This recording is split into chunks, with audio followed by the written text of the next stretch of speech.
नमस्कार, मैं हूं सौरभ कुमार और आप देख रहे हैं सनम न्यूज, जो पहुंचाए हर पक्की खबर सीधे आप तक। आइए सबसे पहले नजर डालते हैं आज की सुर्खियों पर। राहुल गांधी ने किया ऐलान, सत्ता में आए तो डस्टबिन में फेंक देंगे कृषि बिल कानून। जेडीयू ने चुनाव के लिए प्रवक्ताओं का नया पैनल बनाया। मांझी ने 7 सीटों पर तय किए उम्मीदवार, संसदीय बोर्ड की बैठक खत्म। बिहार में आरजेडी के टिकट दावेदार की हत्या, पत्नी ने पार्टी नेताओं पर ही लगाए गंभीर आरोप। चारा घोटाले की जांच में शामिल रहे घूसखोर रिटायर्ड अधिकारी गिरफ्तार, 25 लाख रुपए रिश्वत लेने के हैं आरोप। आतंकी के भाई समेत 4 गिरफ्तार, दिल्ली में बड़े हमले की थी तैयारी। देर रात रामविलास पासवान के हार्ट का ऑपरेशन, अभी भी तबीयत ठीक नहीं है, एक बार फिर हो सकती है सर्जरी। बिहार में मिले कोरोना के 1261 नए मरीज, राज्य में पॉजिटिव मरीजों का आंकड़ा पहुंचा 1,87,000 के पार। दुर्गा पूजा पर रोक लगाने गई पुलिस पर फूटा ग्रामीणों का गुस्सा, जमकर हुई फायरिंग और रोरेबाजी। दरभंगा में फिर से बाढ़ का खतरा मंडरा रहा है, कमला नदी के जलस्तर में वृद्धि हुई। आइए देखते हैं अब खबरें विस्तार से। राहुल गांधी ने कहा कि कोरोना संकट के बीच इन 3 कानून को लागू करने की क्या जरूरत थी। कानून लागू करते तो लोकसभा और राज्यसभा में बातचीत करते। पीएम मोदी कहते हैं कि किसानों के लिए कानून बनाए जा रहे हैं। अगर किसानों के लिए कानून बनाए जा रहे हैं तो लोकसभा और राज्यसभा में खुलकर बात क्यों नहीं करते।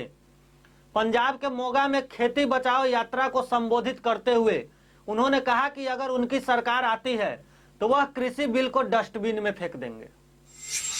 विधानसभा चुनाव को देखते हुए जनता दल यूनाइटेड ने प्रवक्ताओं का अतिरिक्त पैनल जारी कर दिया है। मीडिया से बातचीत के लिए कुल 15 नेताओं को इस पैनल में शामिल किया गया है।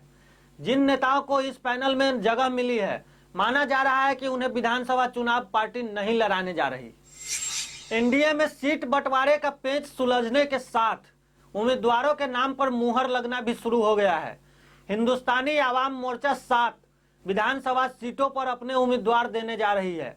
पार्टी की पार्लियामेंट्री बोर्ड की हुई बैठक में इसके लिए राष्ट्रीय अध्यक्ष और पूर्व मुख्यमंत्री जीतन राम मांझी को अधिकृत कर दिया गया है। पूर्णिया में आरजेडी के नेता शक्ति मलिक की हत्या के बाद नया सियासी बवंडर खड़ा हो गया है। शक्ति मलिक आरजेडी की तरफ से टिकट के दावेदार थे और उनकी हत्या के बाद उनकी पत्नी ने पार्टी के ही बड़े नेताओं पर गंभीर आरोप लगाए हैं। शक्ति मलिक की पत्नी का कहना है कि उनके पति की हत्या के पीछे कुछ स्थानीय नेताओं के साथ साथ पार्टी के बड़े नेताओं की संलिप्तता भी हो सकती है। शक्ति मलिक की पत्नी का कहना है कि उनके पति को लगातार धमकियां मिल रही थी। वह आरजेडी का सिंबल लेने के लिए लगातार कोशिश कर रहे थे, लेकिन पैसा देने के बावजूद उनका टिकट कंफर्म नहीं किया जा रहा था।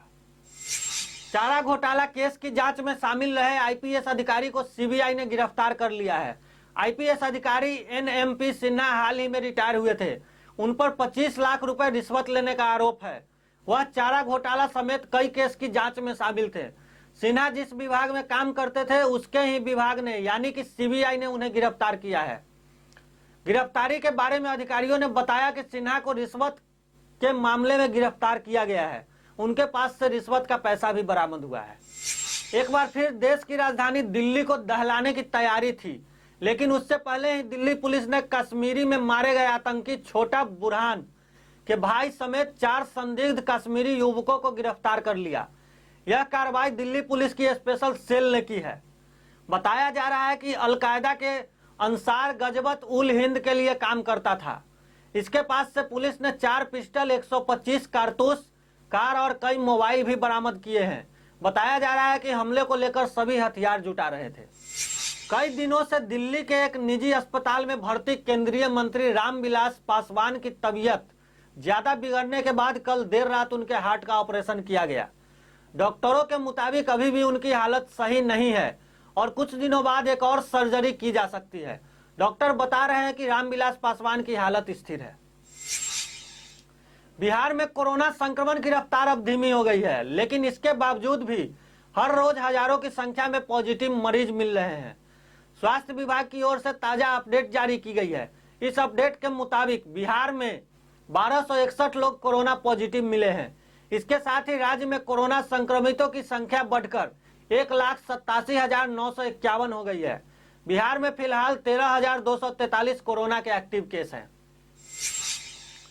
सीतामढ़ी जिले में कोरोना काल में दुर्गा पूजा के आयोजन को रोकने गई पुलिस पर ग्रामीणों ने हमला कर दिया। इस दौरान पुलिस और ग्रामीण आपस में भिड़ गए और कई घंटों तक फायरिंग होती रही। बताया जा रहा है कि मीठा ओपी क्षेत्र के मेघपुर में सरकारी पाबंदी के बावजूद दुर्गा पूजा का आयोजन किया गया था और मां दुर्गा की प्रतिमा का निर्माण भी कराया जा रहा था। प्रशासन को इसकी भनक लगी तो थाना प्रभारी सशस्त्र बल के साथ दुर्गा पूजन का आयोजन को रोकने पहुंच गए। इस पर मेघपुर के ग्रामीण भड़क गए और पुलिस पर रोरोबाजी करने लगे। इस दौरान पुलिस ने भी कई राउंड फायरिंग की है। दरभंगा के बिजली पंचायत में बाढ़ का कहर खत्म हुआ तो कमला नदी के जलस्तर में वृद्धि हुई है। कटाव के कारण कमला नदी के किनारे बसे लोगों का घर गिरना शुरू हो गया है। लोगों का पक्का मकान भी नदी में मिट्टी ढहने से गिरता चला जा रहा है।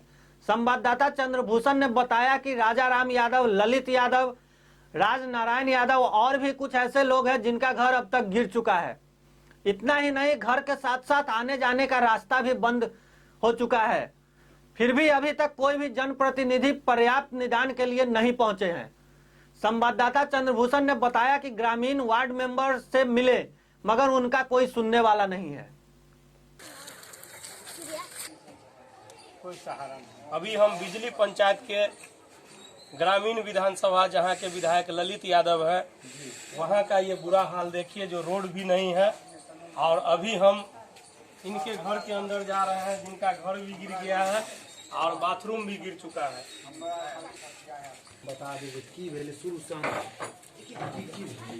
तो आया ना जी जी बाढ़ आया, पानी जो कमने लगा जी। ये सब गिर गया। ललित यादव के भी आया, देखिए वो नहीं किया। मुखिया से जाके मिले, मुखिया भी नहीं आया, कोई नहीं।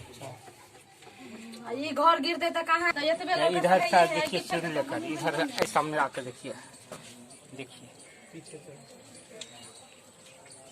अब तक के लिए इतना ही। आगे की खबरों के लिए हमारे साथ बने रहिए और देखते रहिए सनम न्यूज।